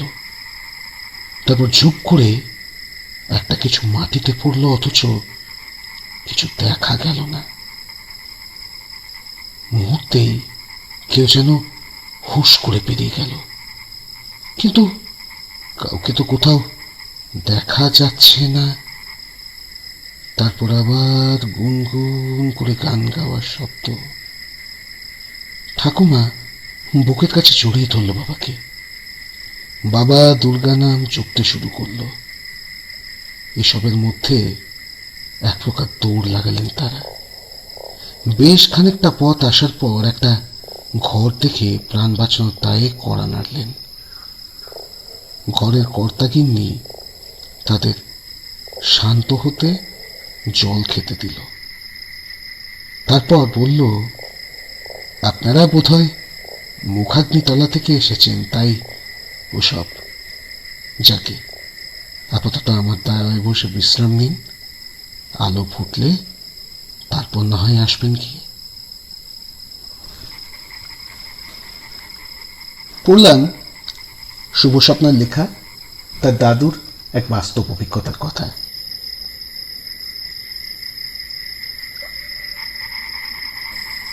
আসি পরের গল্পে।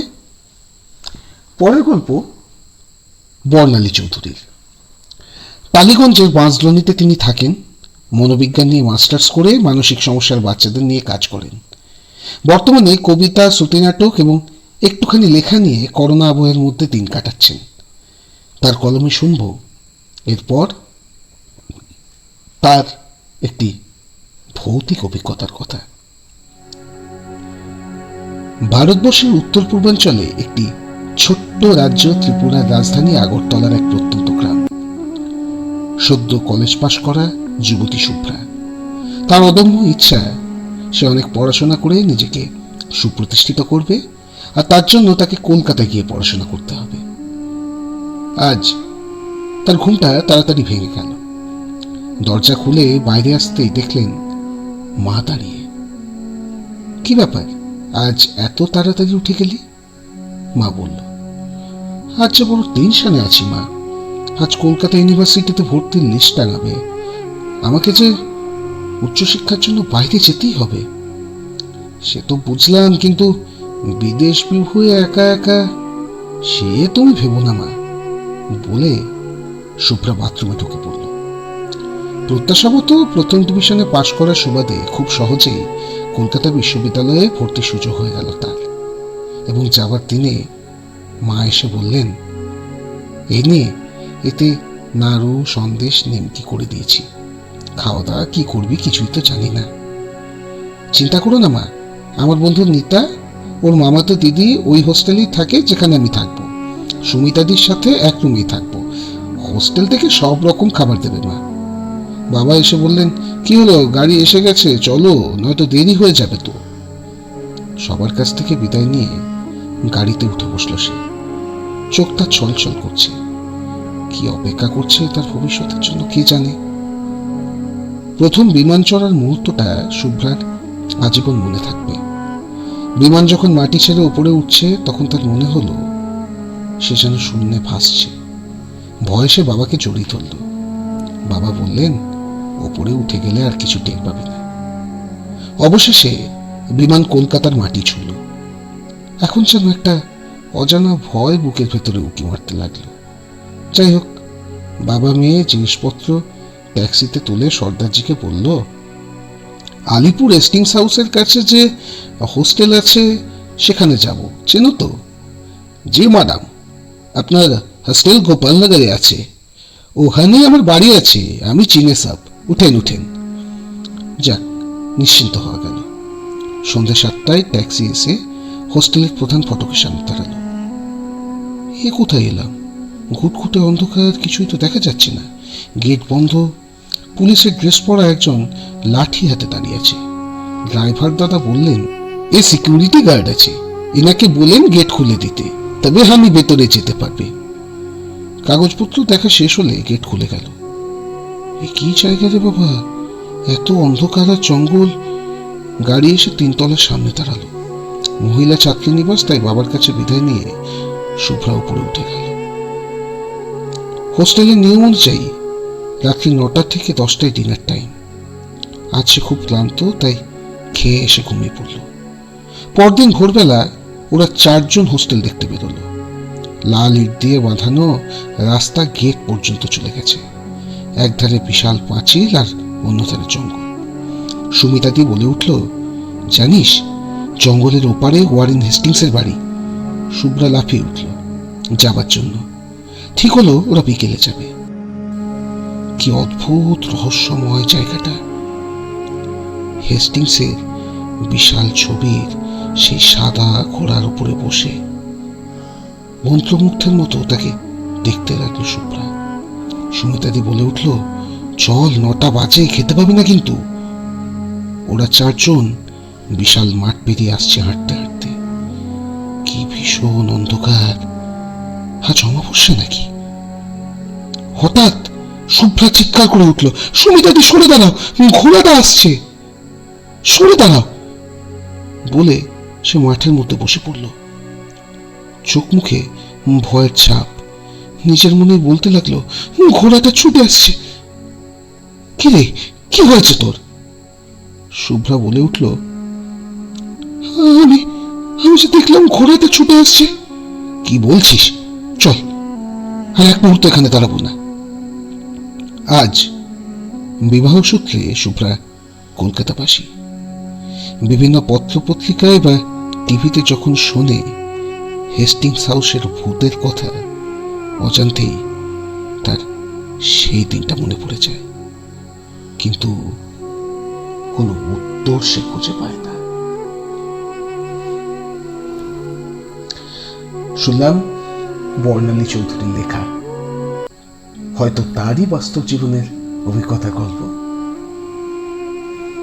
এরকম আরো কিছু গল্প থাকবে, সাথে থাকুন, শুনুন, শোনান, উপভোগ করুন ঘরবন্দি মনের রেডিও আবহ। এবারের গল্পের স্রষ্টা ঋতুপর্ণা কুণ্ডু। পেশাগত দিক থেকে জীবন বিজ্ঞানের শিক্ষিকা, তবে সাংস্কৃতিক জগতের সাথে ওতপ্রোতভাবে জড়িত। নৃত্যশিল্পী অভিনয় চর্চাও পুরো দমে চলে, আর লেখালেখি সাহিত্য চর্চা বড্ড ভালো লাগার জায়গা। বিভিন্ন বিষয়ে কলম তাই সর্বদা গতিশীল। ওনারই লেখা একটি সত্যি ভূতের গল্প।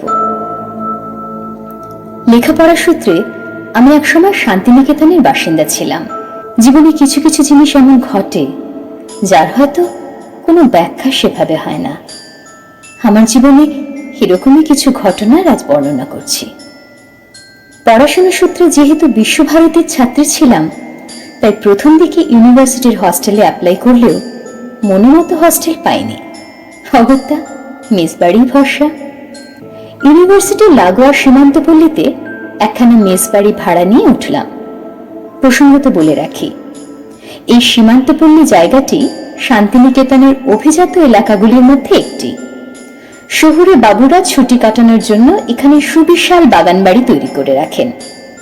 বকলমে বছরের বেশিরভাগ সময় এগুলি মেসবাড়ি হিসেবে ভাড়া খাটানো হয়। তো আমি যে মেসবাড়িটিতে ভাড়া নিয়ে উঠলাম সেটিও এক শহুরে উকিলবাবুর বাগান বাড়ি। ঠাঁট বাট সাজসজ্জায় যে কোনো সুপার ডিলাক্স ফ্ল্যাটকেও হার মানাবে এই বাড়িটি। প্রথম প্রথম বান্ধবীদের সঙ্গে হই হুল্লোড় মজা করে কাটলেও বাড়িটির কেয়ারটেকার রুনুদি যত্রতত্র ঘুরে বেড়াতে নিষেধাজ্ঞা জারি করেছিলেন সেই শুরুর দিন থেকে। আমরা বুঝতে পারিনি। সেই অর্থে আমি একটু ভালোভাবে থাকার জন্য একটি সিঙ্গেল রুম ভাড়া করেছিলাম। ঘটনার সূত্রপাত মেসে আসার 5 দিন পর থেকে। আমার রুমের পাশের রুমটি ছিল খেলার ঘর, যেখানে বিলিয়ার্ডস, টেবিল টেনিস, ট্রেডমিল কি নেই। তবে এসবই ছিল মালিক পক্ষের জন্য। কার্যত তালাবন্ধই থাকতো এই ঘর। হঠাৎ রাত্রিবেলা পড়তে বসে দেওয়ালে বল ছোড়ার আওয়াজে চমকে উঠেছিলাম। কিছুক্ষণ অপেক্ষা করে বুঝতে পারি এই আওয়াজ আসলে ওই বন্ধ খেলাঘর থেকে আসছে। সেদিন ব্যাপারখানা অত আমল দিইনি। বিজ্ঞানের ছাত্রী, সেই অর্থে ভূতপ্রেতে বিশ্বাস ছিল না। কিন্তু পরপর ওই আওয়াজের প্রবণতা বাড়তে থাকে। আর ঠিক রাত 11টার পরে এবার হালকা ভয় ভয় করতে শুরু করলেও সবাই ভীতু ভাববে এই ভেবে কাউকে জানায়নি। এরপর শুরু হয় আরেক উৎপাত। দুপুরবেলা হলেই নাকি ছাদে দাপাদাপির আওয়াজ আসতে থাকে। সেই অর্থে দুপুরবেলা মেসে থাকা হতো না আমার। কিন্তু একদিন একটা বই ভুলে যাওয়ার জন্য আমার মেসে ফিরতেই হলো। হাতে গুনে আমি বোধহয় মিনিট করেছিলাম রুমে। তারই মধ্যে আমি শুনতে পাই, প্রথমে ভেবেছিলাম রুনুদি হয়তো ছাদে জামা কাপড় শুকোতে গেছে, তাই যাচাই করে নেওয়ার জন্য ছাদের সিঁড়িতে পা দিতেই রুনুদির রুমে চোখ পড়ল। ও মা, রুনুদি তো দিব্যি ঘুম দিচ্ছে। ইতিমধ্যে আমার পায়ের আওয়াজ শুনে পাশের রুম থেকে রেয়া বেরিয়ে এসেছে। আমাকে দেখে বড় চমকে বলে ওঠে, তুই এখানে? আমিও রেয়াকে দেখে অবাক। আর অদ্ভুত ভীত আর আড়ষ্ট হয়ে রয়েছে। জোড়াজুড়ি করাতে ও আমতা আমতা করে সব কথাই বলে। জ্বর থাকার জন্য ও সেদিন ইউনিভার্সিটি যায়নি। আর রাতের বেলা বল পেটানোর আওয়াজ কিংবা ছাদে দাপাদাপি সব কথাই ওর জানা। কারণ আমার মতো ওরাও এগুলো অনুভব করেছে। কিন্তু এতে প্যানিক ছড়াতে পারে এই বলে কেউ আর কাউকে কিছু বলেনি। দুই বন্ধুর কথোপকথন চলতে চলতে হঠাৎ রেয়া বলে, আচ্ছা আচ্ছা, আমরা তো দোতলায় থাকি তাই না? আর আওয়াজ আসছে ছাদ থেকে, কিন্তু কি করে তা সম্ভব? ছাদ তো 4 তলায়, তাহলে 3 তলায়? আর 3 তলাতে কেউ থাকে না, সেটাও মালিক পক্ষের জন্য তালা চাবি দিয়ে বন্ধ করে রাখা। একটা ঠান্ডা স্রোত বয়ে যায় গা দিয়ে। তার মানে গন্ডগোল 3 তলায়। এরপর আমরা যে যার নিজের কাজে চলে যাই এবং মেসের বন্ধুরা মিলে ঠিক করি আরো কিছুদিন বিষয়টা পর্যবেক্ষণ করব। কিন্তু ঠিক প্রত্যেক দিনই কিছু না কিছু আজগুবি জিনিস করতে থাকে। কোনোদিন প্রচন্ড জোরে ছাদের দরজায় ধাক্কা, নয়তো ঘরের মেঝেতে ধূপধাপ আওয়াজ, না হলে খেলাঘর থেকে বল পেটানোর আওয়াজ, কিংবা ঘরের পরিবেশ হঠাৎ অস্বাভাবিকভাবে ভারী হয়ে যাওয়া। আর এসবের সঙ্গে নিত্যদিন অসুস্থতা বা কোনো না কোনো খারাপ খবর। বুঝতে পারতাম আমাদের উপস্থিতি হয়তো তাকে অস্বস্তি দিচ্ছে। হয়তো সে চাইছে না এ বাড়িতে আর কেউ থাকুক। এক কথায় নানা উপদ্রবে বোঝাতে চাইছে অত্যধিক ভিড় সে পছন্দ করে না। এসব তো বেশি দিন বরদাস্ত করা যায় না। তাই সবাই মিলে একদিন রুনুদিকে চেপে ধরলাম। তখন জানলাম এই বাড়ির বর্তমান মালিক একজনের কাছ থেকে বেশ কম মূল্যে বাড়িটি কিনেছিলেন। আগের মালিক নিঃসন্তান ছিলেন। উনি ওনার স্ত্রীকে নিয়ে এই বাড়িতে থাকতেন। তারও আগে এই বাড়িটি বহু প্রাচীন হানা বাড়ি হিসেবে পড়েছিল। আগের মালিক এই বাড়িটিকে নিজের মতো মেরামত করে স্ত্রীকে নিয়ে থাকতেন, কিন্তু বছরখানেকের মধ্যে তার স্ত্রী মানসিক ভারসাম্য হারিয়ে ফেলেন এবং হঠাৎই একদিন আত্মহত্যা করেন। তারপরেই আগের মালিক বর্তমান মালিককে বেশ কম মূল্যে বাড়িটি বিক্রি করে দেন। সেই থেকে এই বাড়িটি বহুবার রিমডেলিং করে বর্তমান মালিক বাগান বাড়ি বানান এবং মেসের ব্যবসা শুরু করেন। এর আগে নাকি এটি একটি ছেলেদের মেস ছিল। তারাও নানা রকম অসুবিধা ভোগ করায় হঠাৎই একদিন মেস খালি করে দেয়। সেই থেকে বেশ কিছু বছর বাড়িটি ফাঁকাই পড়েছিল। তারপর সেটিকে মেয়েদের মেস হিসেবে ভাড়া দেওয়া শুরু হয়।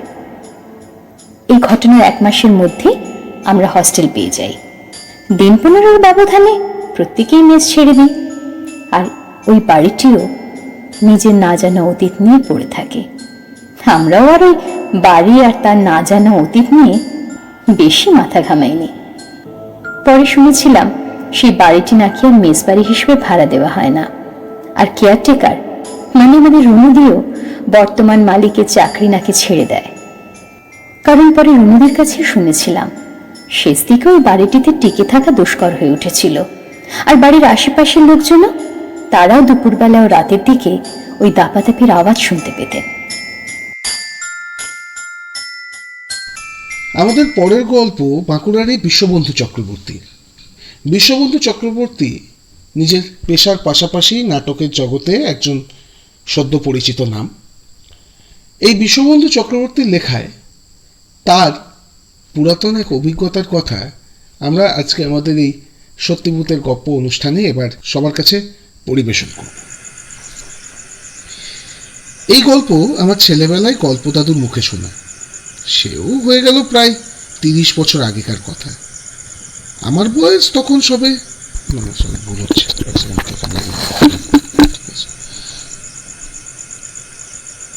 এই গল্প আমার ছেলেবেলার গল্পদাদুর মুখে শোনা।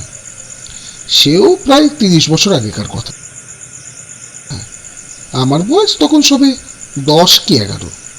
এক গ্রীষ্মের সন্ধ্যাবেলা গল্পদাদুর মুখে শুনেছিলাম তার সাথে ঘটে যাওয়া এক অদ্ভুত ভৌতিক কাহিনী। গল্পদাদুর আসল নাম হলো খাঁদু কামার। দেখতে শুকনো পাটকাঠির মতো চেহারা, আর রংটা কালো কুতকুতে, বেটে মতো একজন মানুষ। কামার মানে হাতুড়ি পেটানো তার অভ্যেস ছিল, তাই মাসল দুটো বেশ শক্ত হয়ে থাকতো। সেটা দেখিয়ে দাদু বলতো, দেখবি আমার হাতে ব্যাঙ লুকানো আছে। হ্যাঁ, হাতের মাসলটা ফুলিয়ে ব্যাঙের মতো সাইজ করে আমাদের দেখাতো। মানুষটা আজ মরণের পাড়ে চলে গেছে, কিন্তু খুব মিস করি মানুষটাকে। উনি থাকলে নিজের জবানিতে নিজের এই গল্পটা সবাইকে বলতেন। তাই আজ আমার এই গল্প আমার সেই গল্পদাতু খাদু কামারের জবানিতে। আমার নাম খাদু কামার। আমার গায়ের নাম হইল খুনিয়া ডাঙ্গা। না গিয়া কোনো খুন হয় না এই গায়ে, তবে ডাঙ্গাটা এমন ছিল যে কেউ যদি কাছাড় খাইত তবে তার অবস্থা প্রায় যায় আর কি। তা আমি সারাদিন কামার সালে হাতুড়ি পিটি, ছুরি দা কাটারি কুড়াত সান্দি তৈরি করি, আগুনে তেজেই হোক আর আমার বাপ মায়ের দায়েই হোক। গায়ের রংটা আমার কালো কুচকুচিয়া হয়ে গেছে। সারাদিন হাড় ভাঙা খাটুনি শেষিয়ে কাঁধে আধ পোড়া গামছাটা নিয়ে কুলি ধারে যখন যায় তখন আমার গা দিয়ে খাতি, কারণ আমি তখন গায়ের সব ছেলেপুলার গপ্প দাদু। হ্যাঁ আগে আমার গপ্প বলতে বড় ভালো লাগে। সেই ফাঁকে সন্ধ্যার চা রাতের খাবারটাও আমার জোগান হয়ে যায়।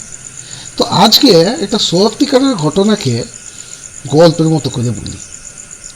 সেদিন বামুনপাড়ার কুলি গিয়ে যাতে যাতে রায়দের গগু ঘুরে আমাকে ডাকে বলল, হেরে খাঁদা, কালকে তোর ফাঁক আছে? আমি বললাম, কখন করে? এই ভোরের দিকে। আমি বললাম, আছে, তাইলে কাল ভোরে আমাকে একবার ডাকবি। সুদিন নামতে যে গড়টা আছে ওটা শুকাইন যাচ্ছে, ওটাকে পাওয়াতে হবে। আমি বললাম, হ্যাঁ খুড়া, যাবো তাইলে। কথা যখন হইল তখন সন্ধ্যাবেলা বাঁশ বাগানের ধারে জুমকি পোকাগুলো টিপ টিপানি মারিয়ে একেবারে ভোনাই দিচ্ছে। ই কথা ও কথার পর আমি বামুনদের মনিদা কবুর ঘরে ওয়া লাতিগুলাকে গল্প শোনাতে চলে যাই। তারপর রাতে খাইয়ে একেবারে ঘরে গিয়া ঘুমাই যায়। পরদিন সকালে গায়ের বামুন পাড়ায় দেখছি গাদিয়ে ভিড়। আমি তো ভোরবেলায় উঠে প্রথম গগন খুড়ার জানলা দিয়ে বার কত খাটতে খুড়ি বলল, তোর কাকা তো অনেকক্ষণ গেছে, তুই তো ডাকে গেলি। আমি কিছুটা অবাক হলেও ভাবলাম হয়তো বাউরি পাড়ার থেকে কি হয় সে কুড়ার সাথে গেছে। আমি যাই গিয়ে আবার শুয়ে পড়েছিল। সকাল হতে আমি একেবারে মারে গেলাম। গগু খুড়ার ঘর দিকে যাতে যাব, আমার বিলাসী বলল গগু খুড়াকে কাল রাতে নিশিতে ডাকে নিয়ে গেছিল। সুদিন নামতে খুড়া বেহুশ হয়ে পড়েছিল। ভোরের দিকে জিতনা বাউরি যখন কর্মসাতে যাচ্ছিল তখন গগু খুড়াকে ঘরে তারপরে খবর দিচ্ছে, তখন গগু খুড়াকে দেখে ঘরে খবর দিচ্ছে। বেলার দিকে গপ্পটা পুরা হইল, যখন গগু খুড়া পুরা হুসে আইল। গগু খুড়া আমাকে ডাকে বলল, খাঁদা রে, তুই তো আমাকে মারিয়ে ফেলেছিলি। আমি তো খুড়া ই কি বলছে শুন তাইলে। নিশি রাতে জানলায় একটা ডাক শুনলাম তোর গলায়, গগু খুড়া চলো জল পাওয়াতে যাবে নাই। আমি উঠে বসে চোখটা কচলায় কোদালটা জল পাওয়ানোর ডোঙাটলি বানাই গেলাম। তুই আগুতে হাঁটছ আর আমি তোর পিছন পিছন। তুই তো একেবারে দৌড় করাচ্ছ আমাকে। আমি বললাম অত কিসের তারা রে? তুই বললি খুড়া তাড়াতাড়ি আসো, নইলে সব জমিটা জল পাবে নাই, সকালও হয়ে যাবে। আমিও তো গেলাম, তারপর জল পাওয়াতে শুরু করেছি। তোর তো বেদম গতি, একেবারে হাওয়ার বেগে ডোঙা চালাচ্ছ। আমি বললাম, হ্যাঁ রে খাঁদা, বিলাসী তোকে কি খাওয়াচ্ছে যে একেবারে হাওয়ার পাড়া বেগে ডোঙা ঠেলছু? তুই বললি তারা না করলে চলবে কেনে? এমন সময় আমি তো পালিয়ে গেলাম। বললাম, দাঁড়া খেদা, একটু দম লিলি। তুই তখন বিকট হাসি দিয়ে আকাশে লাফ দিলি আর তার মুখ থেকে একেবারে আগুন বেরাচ্ছে। তখন আমি বুঝলাম কি ভুল আমার হয়েছে, কিন্তু মনে শক্তি রেখে পৈতাটা বাগায় ধরে গায়ত্রী মন্ত্রটা জোরে জোরে বলতে লাগলাম। আর তুই তত হাসছু, হি হি হি হি, হু হু হু হু হু হু, হো হো হো হো হো। তারপর বললি, হ্যাঁ রে বামুনের বাচ্চা বলে আজ বাঁচে গেলি, না হলে তোকে নিয়েই যেতাম। তারপর আমি হুঁশ হারালাম। গগু খুড়ার মুখে এই গল্পটা শোনার পর নিজে থেকেও আমি থম মারে বসে রইলাম। এই গল্প শোনার পর আমরাও সব ভাই বোনেরা খাঁদু দাদুর ভৌতিক চেহারাটা কল্পনা করে ভীষণ ভয় পেয়ে গেছিলাম সেদিন। আর ওই সন্ধি নামের পুকুরটার ধারে কোনোদিন যেতামও না। এরপর যে বন্ধুর গল্প আমরা পড়ব তার নাম কাঞ্চন কুমার দে। তিনি বাঁকুড়া জেলার লোকপুরের বাসিন্দা, পেশায় জীবনবিজ্ঞানের শিক্ষক। তার পাশাপাশি সঙ্গীত চর্চা এবং লেখালেখিতে সমান পারদর্শী। এছাড়া ওনার সবথেকে পছন্দের কাজ হচ্ছে বড় ছোট সবার সঙ্গে হই হুল্লোড় করে মিশে যাওয়া। সেই কাঞ্চন কুমারদের লেখায় একটু অন্য ধরনের মজার গল্প আমরা শুনব। তা আজ থেকে প্রায় বছর 10 আগের কথা। জায়গাটা বিষ্ণুপুরের দক্ষিণে বিরাই নদীর ধারে পাঁচশিমুল গাঁ। যে সময়টার কথা বলছি সেটা কার্তিক মাসের মাঝামাঝি হবে। গায়ে শ্মশানঘাটের দক্ষিণে 100 গজের মতো দূরে কাঠবাদামের দুটো গাছ আছে। পাশাপাশি কেওড়া, শ্যাওড়া, পলাশ, কদবেল, ঘোড়ানিম আরও অনেক গাছ। আর আছে কাঁটা ঝোপের জঙ্গল। বরাবরের মতো এবারও জাঁকিয়ে কালী পুজো হবে শ্মশানে, তাই এদিকটায় আলোর রোষ নাই, ওদিকটাতে তার ছিটে ফোটাও নেই, একেবারে শুনশান। বিকেলে ভ্রমণ সেরে এসে বসেছি একটা কাঠবাদাম গাছের তলায়। আমার নেশার দ্রব্যের কৌটোটি খুলে সবে বার করেছি, হঠাৎ আমার চোখ আটকে গেল পাশের কেওড়া গাছটার মগডালে। চোখ একেবারে কপালে উঠল। এটা আবার কে রে বাবা? ভালো করে চেয়ে দেখি একটা শুটকো মতো লোক মগডাল ধরে মনে সুখে দোল খাচ্ছে। শুধু তাই নয়, বেশ ফুর্তিতে একটা গানও গাইছে হলো। বুঝে গেলাম হয় কোনো মাতাল আর না হলে কোনো পাগল। মনে মনে বললাম মরুকে যাক, তাড়াতাড়ি বাড়ি ফিরতে হবে। মাটির হাঁড়িটা রং করে গায়ে দুটো ফুটো করে সেখান দিয়ে লাল টুনি লাইট বসাতে হবে। বরাবরের মতন গায়ের কাচ্চা বাচ্চাদের আজ রাতে ভূত সেজে ভয় দেখিয়ে তারপরে মজা লুটতে হবে তো না, মানে এখান থেকে কেটে পড়াই ভালো। গুড়াকুটা তাতে খসতে খসতে উঠে দাঁড়াতে যাব, অমনি এক কাণ্ড। প্রথমে মরমর করে একটা গাছের ডাল ভাঙার শব্দ, তারপরে একেবারে গাছের গা বেয়ে সরসর ঝরঝর করে কি যেন একটা নেমে এলো। ততক্ষণে দিনের আলো প্রায় নিভে এসেছে। আমি লাফ মেরে উঠে দাঁড়িয়ে পালাবার উপক্রম করলাম। অমনি আমার 3 গুণ প্রায় লাফ মেরে কঞ্চির মতো লম্বা খ্যাংড়া কাঠিমার্কা একটা হাফ ল্যাংটো লোক আমার সামনে এসে হাজির হলো। ঝাঁটা কাঠিমার্কা গোপের নিচে সাদা শাঁকালুর মতো দুপাটি দাঁত বার করে হাসছে সে। ফিরনাম হই দাদা বাবু বলে সে হাত জোর করে কপালে ঠেকালো। আমি ঘাবড়ে গিয়ে তোতলাতে লাগলাম, তুমি কি হে বাপু, সরো এখান থেকে। আমি আমি হলাম গিয়ে ওই তৈলক্যনাথের লুল্লুর ভাইরা ভাইয়ের মেসর জেঠু তো। এই অবধি বলা মাত্র আমি লোকটাকে থামিয়ে দিয়ে বললাম, কিন্তু ত্রৈলোক্যনাথের লুল্লু তো একটা ভূত। তুমিও কি? লোকটা আমার কথার মাঝে ধেই ধেই করে নাচতে নাচতে বলল, অদ্ভুত কিম্ভূত। তারপরেই গলা ছেড়ে গান ধরল, আহা কি আনন্দ আকাশে বাতাসে। আমার সাথে একটা জলের বোতল ছিল। মুখের গুড়াকুটা ধুয়ে ফেললাম, কিছুটা জল খেয়ে ঘাড়ে মাথায় ছিটিয়ে নিলাম। পাগলা বা মাতালটার নাচ গানের ঠেলা সামলে পালাবার ধান্দা খুঁজতে লাগলাম। ও বাবা, সিরিঙ্গেটা বোধহয় মনের কথা টের পেয়েছে। বেটা নাচ গানার থামিয়ে 4 হাত পা ছড়িয়ে আমার পথ আগলে থ্যাবড়া মেরে বসে পড়ল। একবার ভাবলাম চিৎকার করে দেখি কেউ যদি আমায় উদ্ধার করতে আসতে পারে। তা না করে আমি জিজ্ঞাসা করলাম, ওহে লুল্লুর পরমাত্মীয়, বলি তোমার তো ফুর্তির কারণটা কি বলো দেখি? মদ টদ খেয়েছো বুঝি? তা যাও এবার বাড়ি যাও। না না দাদা বাবু, আমরা সব ছুঁই না। আমাদের ফুর্তি আর আনন্দ একদিনে উনি মরেছেন বলে। আমি অবাক হলাম ওর কথা শুনে। মরায় এত আনন্দ? তা উনিটা কে শুনি? অন্ধকারে শুধু সাদা দাঁতের পাটি জোড়ায় ঝিলিক মারল। আমার সাদের বউ গো। মজা পেলাম, আটকে উঠলাম। বউ, তাও আবার সাধের, তার মরায় এত আনন্দ? হ্যাঁ গো দাদা বাবু, আমি নাই বলে বেচারির কষ্টের সীমা ছিল না। অনেক গঞ্জনা সহ্য করতে হচ্ছিল, তা বেঁচে গেছে এবার। একটু থেমে বলল, এবার আমরা ঘর বাঁধবো, আমরা নাগরদোলায় চেপে ঘুরবো। ওই তো এসে গেছে আমার 7 জন্মের সাধের। বলতে বলতে হঠাৎ সব চুপচাপ। সনসন করে একটা বাতাস খেলে গেল।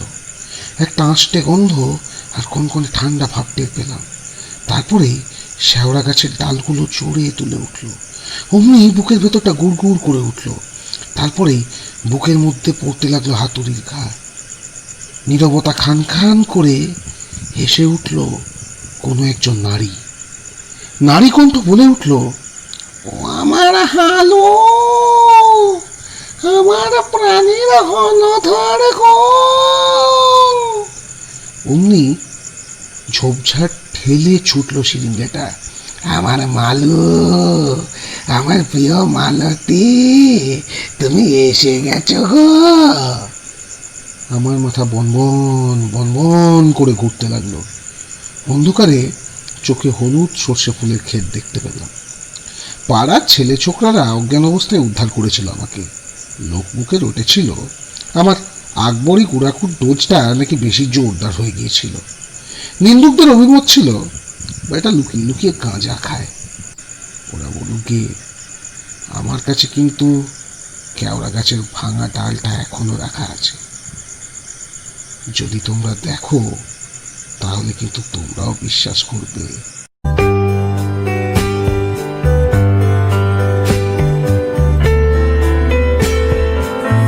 শেষ হলো আমাদের আজকের অনুষ্ঠান সত্যি ভূতের গল্প।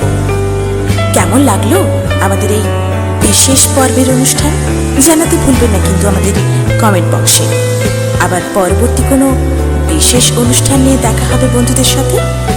তাই প্রত্যেকেই শুনুন, শোনান, উপভোগ করুন ঘরবন্দি মনের বেতার বিভাগ। শুভ দীপাবলির শুভেচ্ছা, অভিনন্দন এবং ভালোবাসা। সকলে ভালো থাকুন, সুস্থ থাকুন।